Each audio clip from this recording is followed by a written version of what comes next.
तो देखिए, अगर आप इलाहाबाद से हैं, प्रयागराज से हैं, नैनी से हैं, बांदा से हैं, झांसी से हैं, ललितपुर से हैं, या हैं आप इटावा से, या है आप गोरखपुर से, या है बदायूं से, या फिर आप हैं फतेहपुर सीकरी, कहीं से भी अगर आप हो, अगर आप देने वाले हो उत्तर प्रदेश असिस्टेंट प्रोफेसर की एग्जामिनेशन जो आपकी रिसेंट अपकमिंग होने वाली है, ऐसी संभावना जताई जा रही है, तो उसके लिए आपका देखिए यहाँ पर सिलेबस आ चुका है अपडेटेड वाला। तो इसको आपने पढ़ना है, जानकारी इसका आपको ध्यान रखना है, और अब आपका जो पेपर रहने वाला है वो इसी पैटर्न पर रहने वाला है। ठीक है, तो आई गेस कि आप सभी लोगों ने या तो पीएचडी कंप्लीट कर ली होगी, या फिर आपके पास नेट एंड जीआरएफ का सर्टिफिकेट होगा, क्योंकि उसके अलावा आपके पास यहाँ पर यूपी के अंदर ये एग्ज़ाम देने का कोई चांस नहीं है, क्योंकि आपका सेट वगैरह होता नहीं है।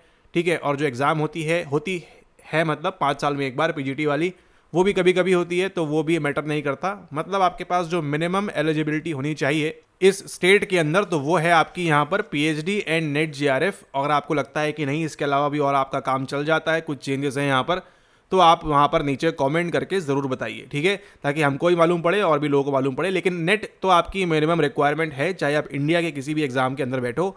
और यहाँ पर हम बात कर रहे हैं खास तौर पर आपके Uttar Pradesh assistant professor examination के बारे में। इसको क्रैक करना बहुत आसान है।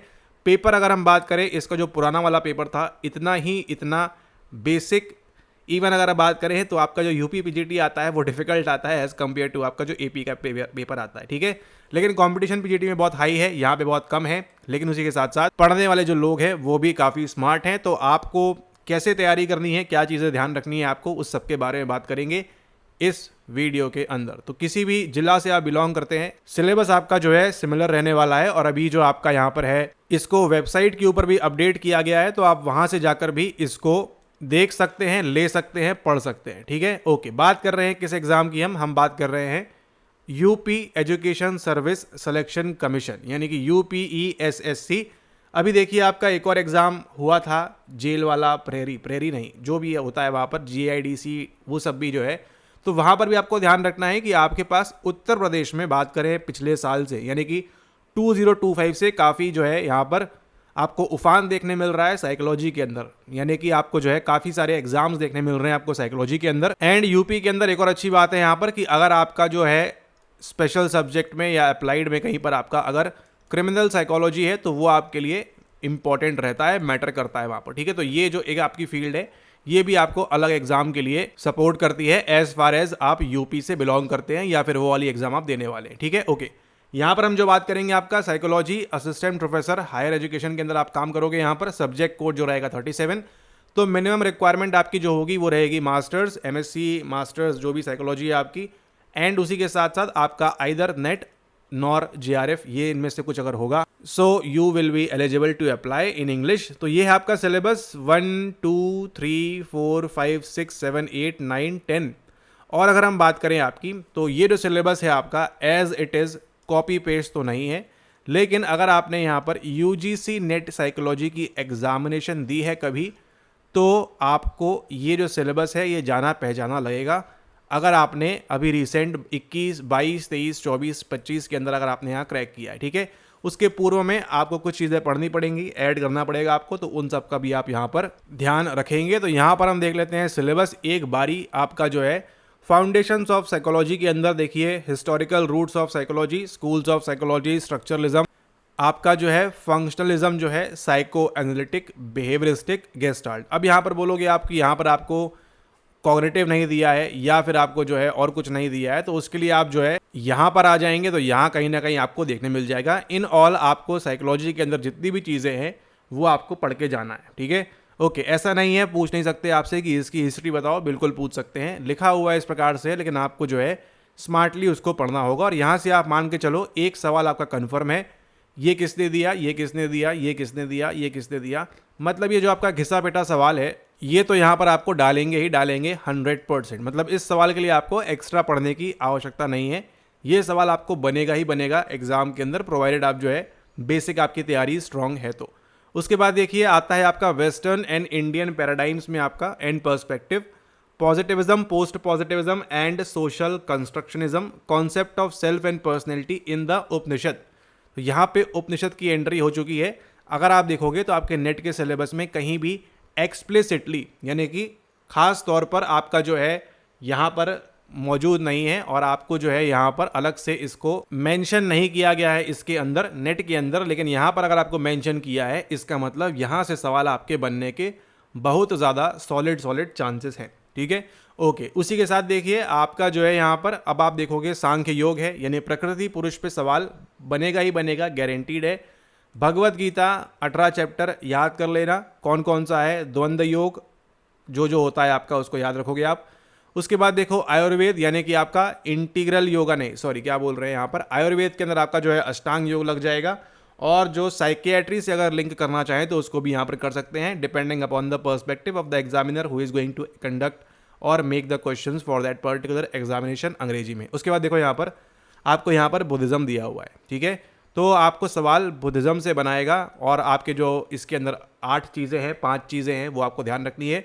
उसी के साथ साथ समाधित्थि समासंकल्प वो जो है वो भी आपको ध्यान रखना है। और थोड़ा बहुत जो है हल्का फुल्का आप नॉलेज जैनिज्म एंड सूफिज्म का भी रखिएगा यहाँ पर। ऐसा यहाँ पर बिल्कुल भी नहीं है कि आपसे नहीं पूछ सकता, बिल्कुल पूछ सकता है आपसे। बाउंसर मारने के लिए आपको ज़रूर पूछेगा और आप ये नहीं बोल सकते कि आपने जो है सिलेबस के बाहर से सवाल दे दिया है, हम कोर्ट में जाएंगे और ये सब करेंगे। ठीक है, वो सब नहीं है। आप साइकोलॉजी पढ़ने वाले हो, इतना स्मार्ट आप बनो यहाँ पर कि यहाँ पर जो लिखा है वो तो आपको पूरा दिमाग के अंदर कॉन्सेप्ट सेट होना चाहिए। उसके साथ साथ आप जो है ये टॉपिक्स को भी कवर करेंगे। उसी के साथ साथ देखिए development of modern psychology in India pre independence, यानी कि 1916 का एक सवाल घिसा पिटा फिर से आएगा। एंड पोस्ट इंडिपेंडेंस में क्या चल रहा है, तो हार्डली आपको एनएओपी टच करेगा, पौंडीचेरी मैनिफेस्टो टच करेगा, ये सब टच करेगा आपसे। एंड यहाँ से मैक्सिमम सवाल जो बनेगा वो कहाँ से बनेगा, वो बनेगा आपका प्री इंडिपेंडेंस से। अगर हम बात करें, आप पूछोगे इसको सर कवर कहाँ से करें, कवर कहाँ से करोगे आप, यूजीसी नेट साइकोलॉजी की यूनिट नंबर 1 जो है वहाँ से आपका कवर हो जाएगा। इन शॉर्ट अगर समराइज करें, वीडियो एंड तक देखोगे आप ऑब्वियसली, क्योंकि आपको जैसे यहाँ कुछ मालूम पड़ा आगे भी मालूम पड़ेगा।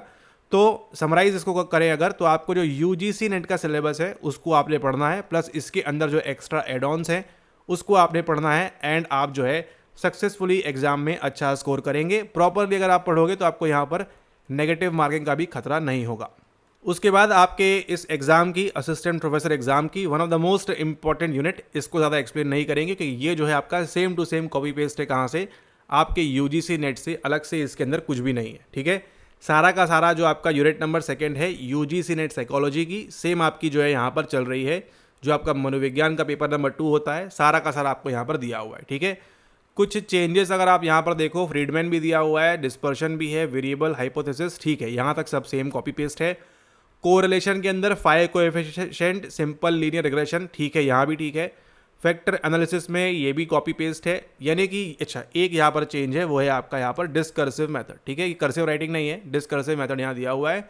इसको आप एक्सेट्रा टॉपिक्स में एक्स्ट्रा एड ऑन करके पढ़ लीजिएगा। बाकी आप यहाँ पर देखिए सारा का सारा जो है कहाँ से उठाया गया है, आपके नेट के सिलेबस से उठाया हुआ है और आपको यहाँ पर यूनिट नंबर 2 के रूप में डाल दिया है। इसको आप यहाँ पर ध्यान रखेंगे। उसके बाद हम चलते हैं आगे। यूनिट नंबर 3 में आपको कुछ अलग चीज़ें मिलती हैं। Psychometrics and psychological testing, deep में पूछेगा आपसे, दिखा रहा है सिलेबस आपका। क्लासिकल टेस्ट थ्योरी, सीटीटी आएगी, आइटम रिस्पॉन्स थ्योरी।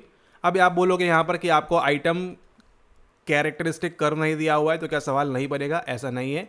100% सवाल आपका यहाँ से बनेगा अगर एग्जामिनर थोड़ा भी चालाक, स्मार्ट या फिर ढंग से पूछने वाला हुआ तो। ठीक है, ओके। अप्रोचेस, अरे पूछेगा आपसे, यस पूछेगा आपसे, क्योंकि इसका जो पीवाईक्यू था उन्होंने तगड़ा टच किया था, मतलब पूछ सकता है आपसे। ये आपका सेम है, ये आपका सेम है, ये आपका सेम है। टाइप्स ऑफ साइकोलॉजिकल टेस्ट, और देखते हैं आगे। यहाँ पर एरियाज ऑफ टेस्टिंग में आपका सेम चल रहा है, बाकी आपका पूरा यहाँ पर सेम है। लोरिया नेब्रास्का, अब यहाँ पर देखिए कि आपको क्या दिया हुआ है, एम्स दिया हुआ है। ठीक है, तो आपको इसकी भी कोई अगर टेस्ट है, बैटरी है रिसेंट टाइम्स की, तो वो आपको जानकारी रखनी है, उसके बारे में पढ़ना है आपको, ताकि आपको जो है एक्स्ट्रा एज मिले। ठीक है, अब ये टेस्टिंग देखिए, WAIS, SB5 हर कोई मार्क करेगा, DAT, GAT हर कोई मार्क करेगा, टॉरेंस, वॉलाज, कोगान सब मार्क करेंगे, पर्सनैलिटी के अंदर भी आपके सब मार्क करेंगे। लेकिन यहाँ पर जो है असली खेला होगा, असली गेम होगा कि आपको इनकी बैटरी, इसके साथ साथ आप जो है निमैंस की बैटरी रेडी रखना, SLD वगैरह क्या क्या होता है क्या नहीं होता है, तो आपको जो है उसका एक्स्ट्रा बेनिफिट मिलेगा और आप एग्जाम में कट ऑफ में दूसरों से काफ़ी ऊपर आते जाएंगे। उसके बाद आपका आती है unit number 4, biological basis of behaviour. Same वही कॉपी पेस्ट है, तो आप जानते हो जैसे कि नहीं जानते हो वैसे आप, हो सकता है आप ये पहली बार वीडियो देख रहे हो यूपी के लिए खास तौर पे, तो आप जो है ये सेम टू सेम कहाँ से कॉपी पेस्ट हुआ है, इस चैनल के ऊपर आपको जो है टाइम वेस्ट वाली बात बिल्कुल नहीं होती है। ठीक है, ओके। अब यहाँ पर देखो सारा का सारा सेम कॉपी पेस्ट चल रहा है, अलग से कुछ भी नहीं है, ये इंक्लूड किया है अलग से कंसेप्ट टाइप्स ऑफ अटेंशन के अंदर मेंशन किया हुआ है। हम पूछेंगे हम पूछेंगे हम पूछेंगे, तो आपको इसको जो है प्रिपेयर करके रहना है यहाँ पर। उसी के साथ देखो यहाँ कहीं भी नहीं लिखा हुआ है आपके सामने किसके बारे में, अरे वो कौन किसकी थ्योरी है, वो ग्रीन एंड स्वेट्स वाली, ठीक है।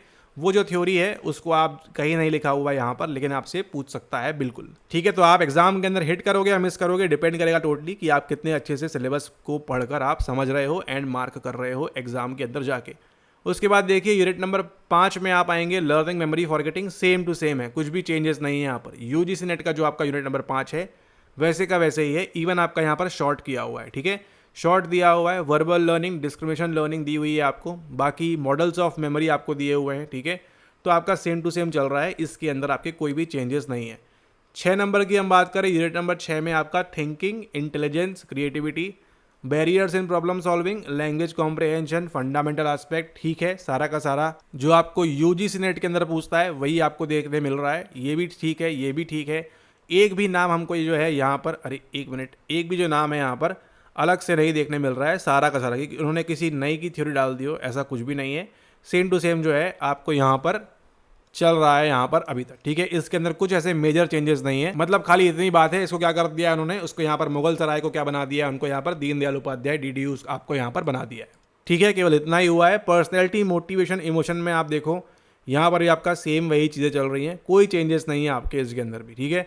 8 में आ जाओ, यहाँ पर सोशल साइकोलॉजी में आप देखो, यहाँ पर सारा का सारा आपको जो है inter group relation, schema, schematic processing, सब कुछ जो है आप जो पढ़ते हो यूजीसी नेट के अंदर सेम आपको पढ़ना है यहाँ पर। इंटरपर्सनल अट्रैक्शन में डिटर्मिनेंट्स एंड थ्योरीज, ये अलग से एड ऑन है, ठीक है।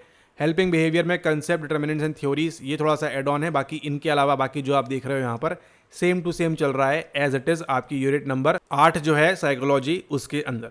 उसके बाद हम आते हैं एक और इम्पॉर्टेंट यूनिट, मतलब अगर आप प्रिपेयर करने वाले हो इस Uttar Pradesh assistant professor examination के लिए, आपको ध्यान रखना है unit number 2 very very important, and उसके साथ साथ आपकी जो है unit number 9 very very important. यहाँ से आपको मैक्सिमम सवाल देखने मिलेंगे एग्जाम के अंदर, और यहाँ को आपने जो है अच्छे से स्कोर करना है इन सभी सवालों के अंदर, ठीक है। डेवलपमेंटल प्रोसेस में नेचर सब सेम है, प्रीनेटल, इन्फेंसी, इवन आपको जो है यूपी असिस्टेंट प्रोफेसर के सिलेबस में आपको क्या किया हुआ है, डिटेल में और एक्सप्लेन किया हुआ है, ठीक है। इतना आप देखोगे, नेट में एक्सप्लेन नहीं है, नेट में केवल ये लिख दिया, ये सब नहीं लिखा हुआ है, इन्फेंसी लिखा हुआ है, ये लिखा हुआ है। तो देखो यहाँ पर आपको FEG भी ध्यान रखना है क्या होता है, या GEF जो है जर्मिनल एम्ब्रियोनिक फीटल, वो भी आपको पूछेगा आपको यहाँ पर, ठीक है। माँ की हेल्थ, बेटे की हेल्थ, बच्चे की हेल्थ भी आपको यह पूछेगा यहाँ पर, ठीक है। Adolescence, late adulthood, old age भी आपको यहाँ पर दिया हुआ है, ठीक है। तो ये जो चीज़ें हैं आपको ध्यान रखनी है। उसी के साथ साथ आपको देखो यहाँ पर डेथ एंड डाइंग का मॉडल भी पूछ सकता है, ओल्ड एज आ चुकी है तो मृत्यु भी आएगी निकट भविष्य में आपके सिलेबस के अंदर। उसके बाद देखिए थ्योरीज ऑफ डेवलपमेंट में साइको एनालिटिकल, बिहेवियरिस्टिक, सब कुछ सेम चल रहा है। स्पेसिफिक थ्योरीज ऑफ डेवलपमेंट देखो बोला हुआ है, हम पटक के पूछेंगे आपसे, ठीक है, आपको समझ जाना है। स्पेसिफिक थ्योरीज ऑफ डेवलपमेंट में फ्रॉइड, एरिक्सन, पियाजे, व्योगोत्स्की, कोलबर्ग और बंडूरा, मतलब आएगा ही आएगा। 4-5 सवाल तो यहाँ पड़े हुए हैं आपके, अगर उन्होंने इन सभी महान लोगों का नाम यहाँ लिखा हुआ है, इसका मतलब क्या है, पूछेंगे ही पूछेंगे आपसे, ठीक है, आएगा ही आएगा। साइकोसेक्सुअल स्टेजेस आएंगी, एरिक्सन की आपकी जो 8 स्टेजेस है वो आएंगी, पियागेट का SPCF आएगा, व्योगोत्स्की की स्काफोल्डिंग, मॉडरेटर, वो सब आएगा। कोलबर्ग की आपकी 3x2 का डिज़ाइन आएगा, और बंडूरा का आपका सेल्फ एफिकेसी, RD, वो सब यहाँ पर आएगा, ठीक है, ओके। उसके बाद देखिए आप यहाँ पर अब जो आपको देखने मिलेगा एक बड़ा चेंज, वो देखने मिलेगा आपको यहाँ पर historical and contemporary views of abnormal behaviour. अब ये डिपेंड करता है कंप्लीटली एग्जामिनर के ऊपर कि वो सवाल टफ पूछना चाहता है यहाँ से या फिर आसान पूछना चाहता है। टफ सवाल के लिए भी किताब एक जगह है, पूछने के लिए स्कोप है, आसान सवाल पूछने के लिए भी स्कोप है। आसान सवाल कैसे बोलेगा, 4 Ds बताओ, खेल खत्म होता है आपका यहाँ पर, ठीक है, ओके। उसके बाद देखिए risk factors and causes of abnormal behaviour, ये भी आपका यहाँ पर है। क्लासिफिकेशन सिस्टम में DSM-5 दिया हुआ है, मतलब 4TR 4 पढ़ने की आपको आवश्यकता नहीं है, लेकिन क्या पढ़ना है आपने कि भाई क्या चेंजेस वगैरह हैं उतना आप ध्यान रखो। उसी के साथ साथ panic, anxiety, obsessions and their disorders, तो ये तो आपको आएगा ही आएगा। फोबिया वगैरह आपको पूछेगा। इवन आप चाहे तो इसको यहाँ पर NCERT से भी कवर कर सकते हो, इस वाले पॉइंट को खास तौर पे। उसके बाद देखिए mood disorders and suicide, again आपकी यूथेनेशिया वगैरह पिक्चर में आएगा। ये सब भी कहाँ दिया हुआ है आपको, UGC नेट के PYQ के अंदर दिया हुआ है, तो ये आपके लिए इंपॉर्टेंट रहेगा। उसके बाद देखिए आपके dissociative disorders, schizophrenia types and symptoms, guaranteed सवाल बनेगा आपको यहाँ से, ठीक है। उसके पॉजिटिव मॉड्यूल्स, उसके नेगेटिव मॉड्यूल्स, जीरो मॉड्यूल्स जो भी हैं यहाँ पर आपके स्किज़ोफ्रेनिया के, वो आपको ध्यान रखना है। आपको सवाल यहाँ से ज़रूर बनाएगा आपका जो कमीशन है यहाँ पर। उसके बाद देखिए आपका एप्लीकेशंस ऑफ साइकोलॉजी, यहाँ भी ऑलमोस्ट सेम है, लेकिन कहानी कहाँ से चेंज होती है, कहानी चेंज होती है आपकी यहाँ पर आपको साफ साफ मेंशन किया हुआ है कि हम ये चीज़ें पूछेंगे आपसे। और यहाँ पर देखिए सारा का सारा यहाँ से यहाँ तक आपका जो है नेट का सिलेबस, उसको अगर आप कंपेयर करोगे तो ऑलमोस्ट आपकी जो सारी चीज़ें हैं वो यहाँ पर आइडेंटिकल हैं। इवन आपको यहाँ पर जो है डीप के अंदर, यानी कि डीप में आपको जो है यहाँ पर एक्सप्लेन किया हुआ है in this particular syllabus. Changes जहाँ पर होते हैं सबसे बेकार और सबसे इंपॉर्टेंट एक बार फिर से वो है आपका यहाँ पर गाइडेंस। अच्छा, ये भी तो सेम है आपका, यहाँ पर केवल चेंज है आपको जो एक मेजर चेंज देखने को मिल रहा है। आपको अगर आप प्रिपेयर कर रहे हो एग्जाम के लिए तो आपको क्या ध्यान रखना है, आपको ध्यान रखना है कि आपको ये तो आपको प्रॉपरली पढ़ना पड़ेगा अच्छे से, ठीक है। ऑर्गेनाइजेशनल बिहेवियर ये काफ़ी कम एंट्रांसेस में पूछते हैं आपसे, लेकिन जितने भी आपके असिस्टेंट प्रोफेसर के एग्जामिनेशन होंगे वो आपको ये ज़रूर से ज़रूर पूछेंगे, क्योंकि आपको काम करना है उन्हीं सेटिंग में, तो आपको उसके बारे में थोड़ी बहुत जानकारी हो, ऐसा चाहता है आयोग आपका यहाँ पर। तो उसके हिस्टोरिकल डेवलपमेंट्स कैसे क्या होंगे, स्ट्रक्चरल कैरेक्टरिस्टिक्स ऑफ ऑर्गेनाइजेशंस आपके आ जाएंगे, डिज़ाइन कौन कौन सी है, उसी के साथ साथ आपका जो एटीट्यूड है, job satisfaction, citizenship behaviour, commitment, culture, change, meaning and process of organisational communication and communication barrier, जो आप साधारण पढ़ते हो वही आपको करना है। इसके अलावा आपको यहाँ पर एक्स्ट्रा अलग से कुछ भी नहीं करना है, ठीक है। इस चीज़ को आप ध्यान रखें अच्छे से एंड इसके अकॉर्डिंग आप जो है प्रिपेयर करें। ये रहा है आपका यहाँ पर ऑफिशियल सिलेबस जो काम आएगा आपको आपके Uttar Pradesh assistant professor examination के अंदर, ठीक है। तो इसके अकॉर्डिंग इसको आप यहाँ पर प्रिपेयर करिए। ये आपका कंप्लीट सिलेबस है। अगर आप चाहें समरी, इसकी यहाँ पर समरी केवल यहाँ पर ये है कि आपको जो यूजीसी नेट के अंदर दिया हुआ है उसको आपने प्रॉपरली पढ़ना है दोबारा फिर से, अभी जो आपके रिसेंट ट्रेंड चल रहा है वहाँ पर। एंड उसी के साथ साथ आपने जो है क्या करना है, आपने जो इसके अंदर जो आपके यहाँ पर एक्स्ट्रा एड ऑन टॉपिक्स हैं उनको भी आप यहाँ पर पढ़ सकते हैं, मतलब पढ़ना ही है आपको, ताकि आपका जो है सिलेबस कंप्लीटली होलिस्टिकली यहाँ पर कवर हो, ठीक है। तो इसके लिए ज़रूरी क्या है, आपके पास ज़रूरी है कि आपके पास नेट के प्रीवियस ईयर क्वेश्चंस होना चाहिए। अगर आपके पास नेट की पीवाईक्यू की कोई भी किताब है उससे आप पढ़ सकते हो, no problem at all. And उसी के साथ अगर आपको बताएं बेस्ट तरीका यहाँ पर, तो अगर आप प्रैक्टिस करना चाहते हो इन सवालों की जो आपके यूजीसी नेट साइकोलॉजी के हैं यूनिट वाइज, आपके जून 2019 से लेके ये आपका दिसंबर 2025 लिखा हुआ है। अभी जो अगली अपडेट आएगी वो आएगी आपके जून 2026 की। तो आपको यहाँ से लेकर यहाँ तक अगर आपको सभी सवाल प्रैक्टिस करना है यूनिट वाइज, तो आप इस पीवाईक्यू ई बुक को ले सकते हो, जहाँ पर आपको यूनिट वाइज सवाल मिलते हैं प्रैक्टिस करने के लिए। आप उनको देखिए, हर सवाल कितनी बार आया हुआ है, कितने सेशन में आपको दिया हुआ है, वो आपको मिलेगा यहाँ पर। एंड उसके साथ आपको जो है ऑफिशियल आंसर की भी देखने मिलती है। तो ये सभी सवाल आपके कहाँ पर आएंगे, आपके आने वाले यूपी असिस्टेंट प्रोफेसर एग्जामिनेशन में आएंगे फॉर श्योर। इसके पूर्व में जो एग्जाम हुए हैं वहाँ के भी सवाल आपको यहीं से उठाए गए हैं। तो ये आप देख रहे हो यूनिट नंबर 1, सेम आपका लाइक वाइज जो है लगा हुआ है, ऐसे ही आपके यूनिट वाइज पीवाईक्यूज कर सकते हो आप। आपके यूनिट नंबर 1 से लेके 10 तक की प्रैक्टिस, इसको आप परचेज कैसे कर सकते हो, यहाँ पर आप व्हाट्सएप करोगे, वो आपको डिटेल सेंड करेंगे, उसको आप फॉलो करते ही आप जो है तुरंत आपको जो है ये ई बुक मिल जाएगी, जिसके माध्यम से आप जो है सारे के सारे 10 यूनिट्स के आप यूनिट वाइज पीवाईक्यूज प्रैक्टिस कर सकते हो मोस्ट अपडेटेड सेशन तक के, ठीक है। और ये आपकी प्रिपरेशन का एक इंपॉर्टेंट फैक्टर रहेगा, इस चीज़ को आप यहाँ पर ध्यान रखें, ठीक है। क्योंकि यहाँ के जो पीवाईक्यूज हैं ये आपके एग्जाम में गारंटीड आएंगे, श्योर शॉट आएंगे, जो भी आप प्रैक्टिस करोगे इसके अंदर। तो अगर आप चाहते हो इसको लेना, इसको आप ले सकते हो। आपके पास और कोई भी ईटीसी पीवाईक्यू किताब है वो भी आप ले सकते हो, जैसी आपकी सुटेबिलिटी है उसके अकॉर्डिंग। लेकिन अगर आपको ये सिलेबस कंप्लीट करना है तो आपको यूजीसी नेट के पीवाईक्यूज 2019 से लेके 2026 तक के मोस्ट अपडेटेड वर्जन तक आपको जो है सारे के सारे आपको प्रैक्टिस करने हैं। कैसे, यूनिट वाइज। अगर आप उसका करोगे प्रैक्टिस यूनिट वाइज, आपकी यहाँ की प्रैक्टिस जो है ऑटोमेटिकली होती जाएगी। कुछ जो नए सवाल आएंगे उसको भी आप उस नॉलेज के बेस पे बड़े आराम से सॉल्व कर पाओगे, बिना किसी दिक्कत, बिना किसी परेशानी के, ठीक है। तो आपके लिए यूजीसी नेट का पीवाईक्यू करना मोस्ट इंपॉर्टेंट है, अगर आपको ये एग्जाम क्रैक करना है तो, ठीक है। अगर आपको एग्जाम केवल देना है, प्रिपेयर कर रहे हो, खुश हो इसमें आप, तो आप यहाँ पर सिलेबस पूरा पढ़ो, जो करना है करो, लेकिन उससे आपको एक्स्ट्रा बेनिफिट नहीं मिलेगा, ठीक है। बेनिफिट के लिए क्या करना है आपको, इसके जो पीवाईक्यूज हैं वो आपने लगाना है। और बेटरमेंट के लिए क्या कर सकते हो आप, इसको सवालों को कैसे लगाओगे आप, यूनिट वाइज लगाओगे, ताकि आपको मालूम रहेगा कि अच्छा इस वाली यूनिट से आपके इस वाले सवाल बनेंगे, और आपको उसका आइडिया रहेगा कि अच्छा इस यूनिट से हमको ये सवाल आए हैं। मोस्ट इंपॉर्टेंट जो आपको पीवाईक्यू प्रैक्टिस करना है वो कहाँ से रहेंगे, वो आपके 2019 से 2026 तक, वेरी वेरी इंपॉर्टेंट, क्योंकि आपका जो एग्जाम है 26-27 के टाइम पीरियड में होगा, तो आपके पास हमेशा जो है सारे के सारे सवाल अपडेटेड रहना चाहिए। इस चीज़ को आप यहाँ पर ध्यान रखें ताकि आप जो है मैक्सिमम से मैक्सिमम सवाल कर सकें। तो ये था आपका यहाँ पर ऑफिशियल सिलेबस, इसको आप देख सकते हैं, डाउनलोड कर सकते हैं वेबसाइट से। एंड ऑल द बेस्ट जो भी आप लोग यहाँ एग्जाम देंगे उसके लिए। एंड इस प्रकार से आप प्रिपेयर करना है। ये आपका जो सिलेबस है ये चेंज हुआ है अभी, इसके पूर्व में जो सवाल थे कुछ और ड्रामेटिकली कुछ कहीं से कहीं पूछ रहे थे, लेकिन ऑलमोस्ट आपका आइडेंटिकल है कहाँ से, आपका नेट के एग्जाम से। तो आपको कोई ट्रबल की आवश्यकता नहीं है। केवल आपका जो एक पोर्शन है मेजर चंक, वो कौन सा है आपका यहाँ पर, वो है इसके अंदर आपका ऑर्गेनाइजेशनल बिहेवियर वाला। उसको अगर आप कवर कर लोगे प्लस आपका नेट का syllabus, it is done. Thank you and have a nice day.